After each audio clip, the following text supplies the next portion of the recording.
Hey everyone, welcome back to the channel, and today I have the overview of the 8th episode of The Bad Batch.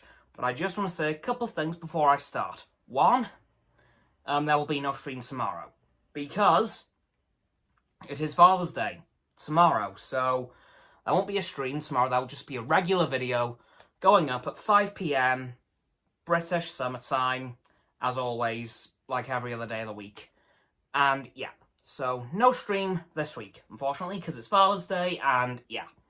Anyway, the other thing, I do have now a really fan-servicey, hopeful ending for the end of the show, so I might discuss that at the end of this episode, but it does expand on the inhibitor chip failure theory that I have. Anyway, overview of this episode. We start this episode off by seeing the Bad Batch still on Bracca, actually. And Wrecker is teaching Omega how to disarm a bomb. Unfortunately, Omega fails. Luckily, it's just a smoke bomb. So it just explodes and nothing happens. Thank God. Until moments later, Echo points out to Wrecker and Omega that there is 3 Bracca scrappers watching them. And they know that they need to get rid of them or they are screwed. So they immediately stun the 3 of them. Good job, you guys. And then, the Venator they were on in last episode, they tried to reactivate it to try and grab some of the weapons from the ship, like the proton torpedoes, the weapons from the armory, and loads of other stuff. So they have to bring power back to the ship, which was quite cool to see them do. You know, seeing the Venator have one last blast of life. But unfortunately, just as Tech on the bridge is finishing up reactivating the bridge, the Empire shows up. And it is, of course, Crosshair and his squad. So, they land on the planet, and then they immediately start the hunt for the Bad Batch. And eventually, of course, although it doesn't take too long, they get found. Then they manage to make their way to the artillery deck, which is where the massive ship's cannons are, and Omega tries to convince Crosshair that he is being controlled by the inhibitor chip. And she almost gets through to him.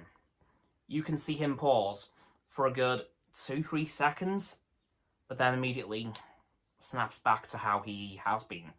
But you could see for a brief moment that he was almost convinced. So I think Omega just needs to do that again at some point, and we have Crosshair back. And I really hope that's the case, because I just want to see him back with the Bad Batch. That's where he belongs. That's where he should be. Please bring him back. Come on, Dave Filoni. Please do that for us. And then we see the Empire. Then we see the Bad Batch run away by destroying the artillery room to one of the engines, because that's how they plan to get out. But Crosshair's squad catches on, and they've thought, let's activate said engine and basically incinerate them, which I thought, that's brutal, but okay. They, of course, execute that plan, but the Bad Batch has a plan. Put charges around the engine housing to separate the engine housing from the engine, and basically fall a lot. And it works. Even burning Crosshair a little bit on the face. Although it isn't really burns, it's just all the soot is just on his face. So, yikes. That didn't quite work so well for the Empire now, did it? And then we see, as the Bad Batch are heading back towards their shuttle, well actually it's just Omega and Hunter, we see a familiar face, because at the beginning of the episode, the Kaminoans have mentioned they're going to get bounty hunters to get Omega back. Which, of course, started off with Fennec Shand. But in this episode, we have another bounty hunter. And it is none other than Cad Bane, who we have not seen since the original run of the Clone Wars. Yeah, we haven't seen him since like 2013. So it was so cool to see Cad Bane back. Because I'll be honest, I was expecting somebody like Boba Fett. But no, it was Cad Bane. And it was super cool because At one point, Cad Bane and Hunter were in a Mexican standoff. It was literally a case of who's gonna draw their blaster and fire first. Unfortunately, it was Cad Bane. Shot Hunter straight in the heart and then captured Omega. Easy. At which point I thought, Hunter's dead? We're only halfway through the show. Oh no! And then the Bad Batch show up and he's fine. And we get this really, really cool sequence where we're seeing everything unfold from Hunter's perspective. We are literally seeing things out from the inside of his helmet. And I thought that was so cool. We see him wake up, then we see him entering the Marauder, aka the Bad Batch's shuttle, and escaping the Empire. But that whole sequence of seeing things from inside Hunter's helmet, it was awesome. I was honestly shocked with how good that looked. And yeah, gotta say, this was a really good episode. I was still hoping for the inhibitor chip in Crosshair to be taken out, but we've still got 7 episodes to go, so it could happen. It might happen. I hope. But yeah, that's the overview of this episode, but that really fan-servicey theory, here we go. Okay, so, I know I've mentioned before that I think at the end of the show, the clone's chips are going to fail.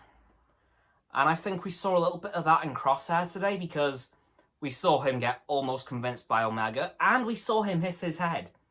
And I've got a bit of a theory in regards to that. If a hit to the head could activate Wrecker's chip, could a knock to the head deactivate another, say Crosshair? But I think by the end of the series, the clones will have figured out a way to overcome the chip, because as Wrecker said, he was trying to stop what he was doing when the chip activated. He just couldn't. But I think given enough time, those clones, all the clones that we know and love, could eventually muscle their way through the chip and break free of the programming. Because, I mean, we saw Rex get very close to doing so when the chip activated. So I think given enough time, the whole clone army could break free of the programming. And I think it might start with the headaches that Wrecker was getting when his chip was starting to activate. So I think it might do a bit of a reverse effect. The headaches will be the chips deactivating, and say in episode 15, the clones snap out of it. And they all head back to Kamino to do 3 things. Regroup, restock their weapons, because no doubt they'll need to, and repaint their armour back to their old colours. And then in episode 16, aka the finale, we will see that the Bad Batch and Captain Rex catches wind of this. So, the Bad Batch in the Marauder head back to Kamino, and then Rex heads back as well in his blue Y-Wing from the end of the Clone Wars. And we see them all lead the charge against the Empire, but I think we'd see a few familiar faces too. Such as Commander Bly, Commander Bakara maybe. Can't remember if he died or not. Commander Cody, of course. Commander Wolf, because we know he's alive. Gregor, possibly. But I think we'd see all the clone commanders come back. And I think we will see a massive fight against the Empire. The entire Grand Army of the Republic versus the Empire. Because I'm sorry, at that point, if this does happen, that will no longer be the Imperial Stormtrooper Corps. No. That will be the Grand Army of the Republic once again. So yeah, that's the overview for this episode, and my really fan-servicey fan theory for the end of the show. I really hope it's true. And that's it for this video, guys. So as always, people, don't forget to like this video, subscribe to mine and Roxanne's YouTube channel. Her link is in the link tree in the description. My sub button is down there. Well, it's not in the link tree anymore, it's just in the description. And my sub button's down there. Yep, that big red one, unless you've already subbed. Then it's grey. Thanks for that, by the way. And once you've subbed, don't forget to click both our bell icons to get both sets of our notifications. Comment as well, because why not? And let me know what you think of this episode and what you think of my fan theory. Fingers crossed. And once you've done that, don't forget to follow me on Facebook, Twitter, Instagram, and Stereo. Follow Roxanne on her blog, and subscribe to her YouTube. Those links are also in the description. And don't forget to follow Frost on his Instagram. That link is also in the description. And lastly, of course, don't forget to share this video with all of your friends so they can join the infinite loop of liking, subscribing, commenting, following, and sharing, and around and around and around that loop. And I'll see you guys tomorrow with another video. Goodbye.